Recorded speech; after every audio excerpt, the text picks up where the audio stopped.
Assalamualaikum warahmatullahi wabarakatuh. Bismillah, alhamdulillah, wassalatu wassalamu ala rasulillah wa ala alihi wa sahabatihi wa man tabi'a sunnata wa jama'ata min yaumina hadha ila yaumin nahdah. Amma ba'd.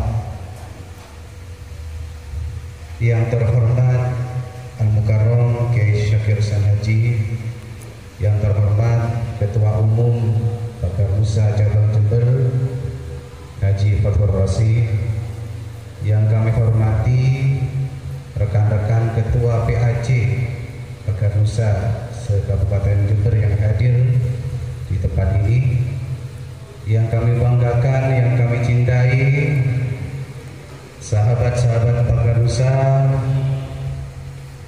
PAC Bangsal Sari. Alhamdulillah di siang hari ini Allah mempertemukan kita di majelis ini dalam keadaan sehat walafiat.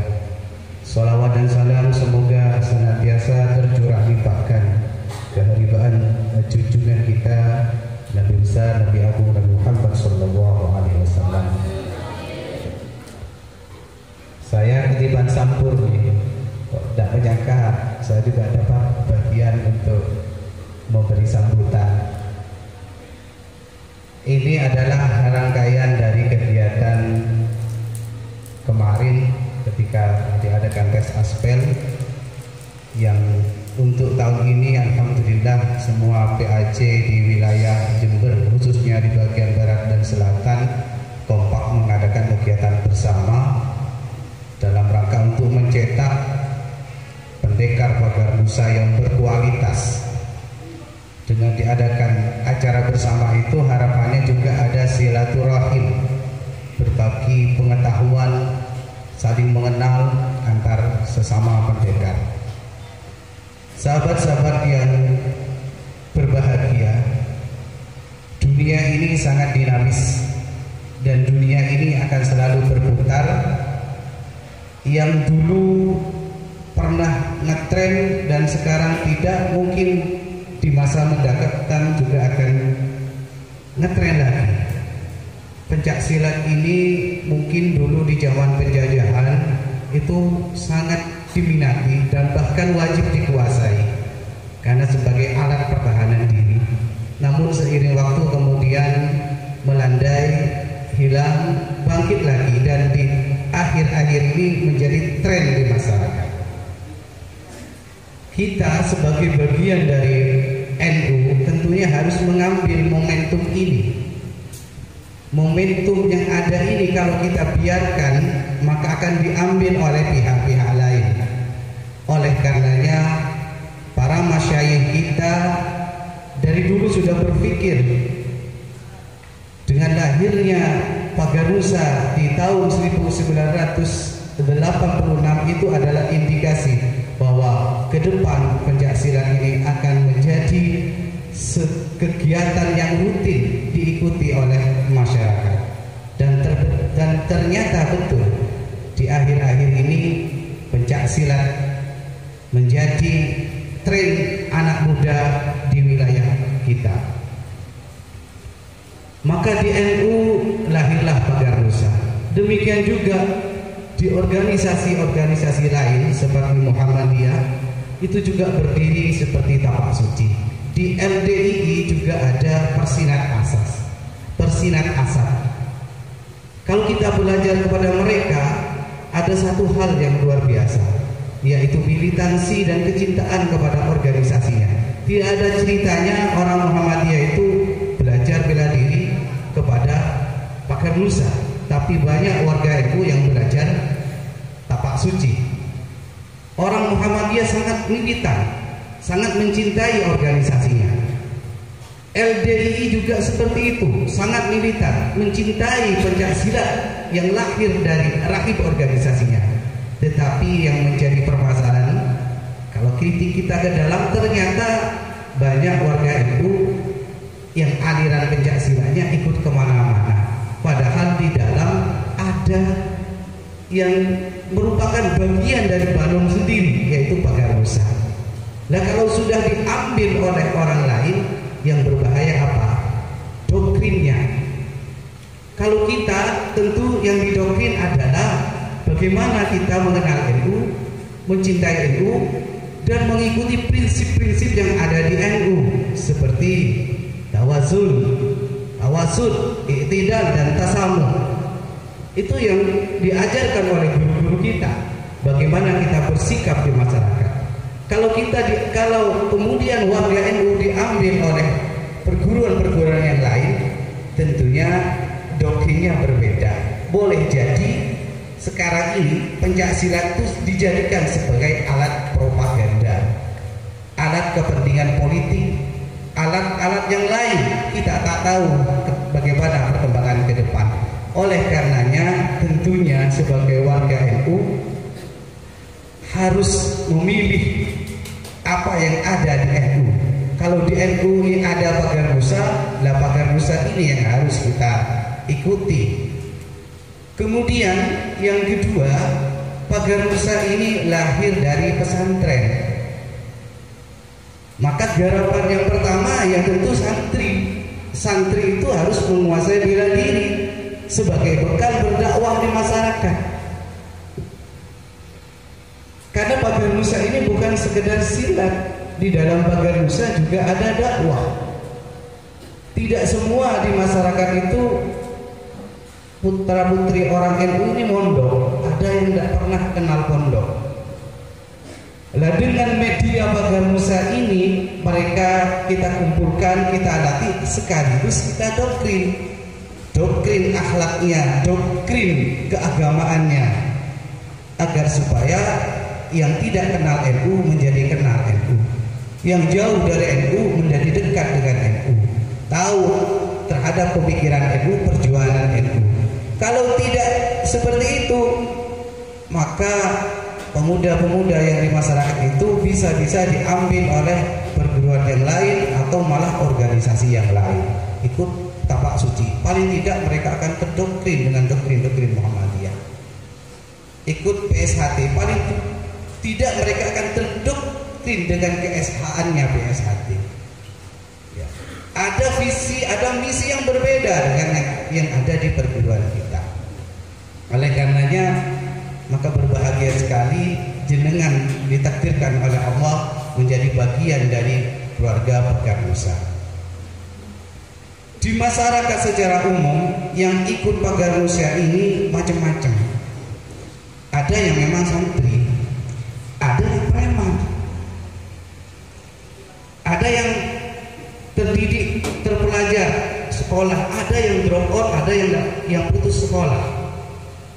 Nah, kalau santri dicetak juga menjadi pendekar seperti apa yang ada di pesantren ini, harapannya akan menjadi pelatih yang berkualitas, baik dari sisi fisiknya, keterampilan pencaksilatnya, maupun dari sisi akhlak dan pengetahuan agamanya. Ini yang dibutuhkan oleh pelatih-pelatih Pagar Musa.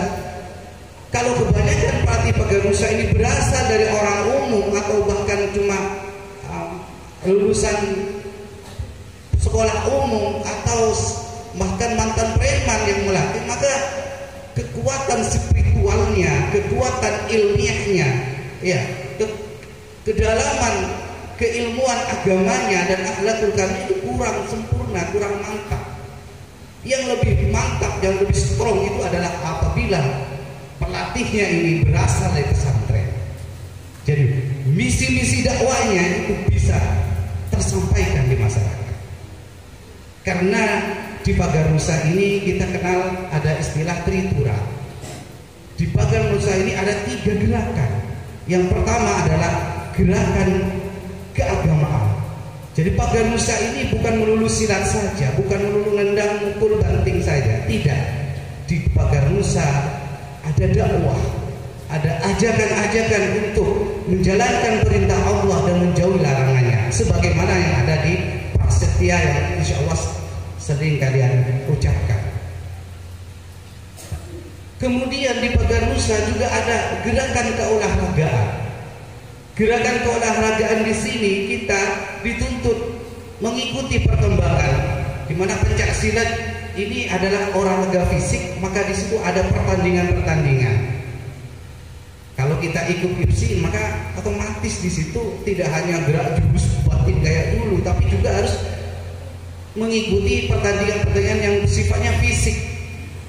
Nah, maka di dalam keolahragaan ini ada unsur-unsur yang ditanamkan di pagar nusa, yaitu unsur-unsur ketauhidan, unsur-unsur syariat Islam yang dimasukkan, yang mana kalau kita bertanding kemudian kita menang, maka kemenangan itu adalah semata-mata pertolongan dari Allah, sesuai dengan slogan semboyan kita, la ghaliba illa billah, tiada kemenangan kecuali atas pertolongan Allah. Menjadikan atlet-atlet pagar nusa menjadi atlet-atlet yang tidak sombong, tidak takabur ketika menang, pun tidak rendah diri, tidak inferior ketika mereka kalah. Karena hakikatnya kemenangan itu adalah dari Allah. Kalau menang akan tertanam sifat tawadhu, tidak sombong. Lah, seperti ini perbedaannya dengan yang lain. Kemudian yang ketiga di pagar nusa adalah gerakan keindonesiaan. Pagar nusa harus jadi pionir bagaimana merekatkan anak bangsa bahwa kita hidup di bumi Indonesia ini, semua yang ada di Indonesia ini adalah bagian saudara kita walaupun berbeda. Jangan sampai fanatismenya berlebih-lebihan sehingga kemudian ada yang berkembang adalah kalau bukan organisasi saya maka dia bukan saudara saya. Jangan seperti itu. Ini yang banyak muncul fanatisme yang berlebihan ini. Dan ini yang kemudian menimbulkan stres atau bentrokan fisik karena fanatisme yang berlebihan.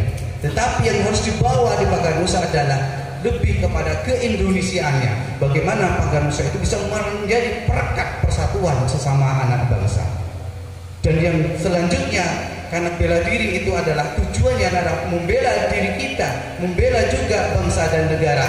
Maka ketika negara memanggil, pagar nusa harus siap sesuai dengan apa yang tadi slogan atau yel yang sudah disampaikan, harga Indonesia harga mati. Ini sebenarnya hakikat tujuan dari perjuangan kita berjuang di pagar nusa. Faham? Nah, ini harus dipahami agar supaya kita di luar itu tidak menjadi pendekar yang petentang-petenteng, yang sana kemari hanya membangga-banggakan organisasinya sampai tidak pernah ganti pakaian gitu. Fanatisme yang berlebihan. Kalau ketemu sama orang diajak duel atau diganggu, itu bukan hakikat kependekaran. Kependekaran itu adalah orang yang menyimpan kependekaran itu. Karena ada waktunya ilmu yang dimiliki itu dikeluarkan, bukan kesana kemari alat untuk meningkatkan nilai tawarnya. Kalau pakai nama organisasi ini saya akan disegani, bukan seperti itu. Sejatinya dari dulu leluhur kita memberikan contoh bahwa pesilat-pesilat pendekar-pendekar adalah mereka yang tidak pernah menunjukkan kependekarannya, tetapi ketika itu dibutuhkan untuk membela dirinya, membela keluarganya, membela agamanya dan bangsa negara yang mereka turun terjun. Maka kita sudah mendapati contoh-contoh di masa lalu bahwa sejatinya yang merebut negara kita, yang berjuang mempertahankan negara kita ketika sudah merdeka adalah para santri, para kiai, para santri. Dan ke depan tantangannya tentu akan berbeda lagi. Kalau sekarang mungkin kita berada di masa damai, boleh jadi di suatu saat nanti situasinya berbeda. Maka bela diri juga dibutuhkan di dalam kehidupan kita berbangsa dan bernegara. Mudah-mudahan bermanfaat. Ini saja yang dapat kami sampaikan. Wallahul muwaffiq ila aqwamit thoriq. Wassalamualaikum warahmatullahi wabarakatuh.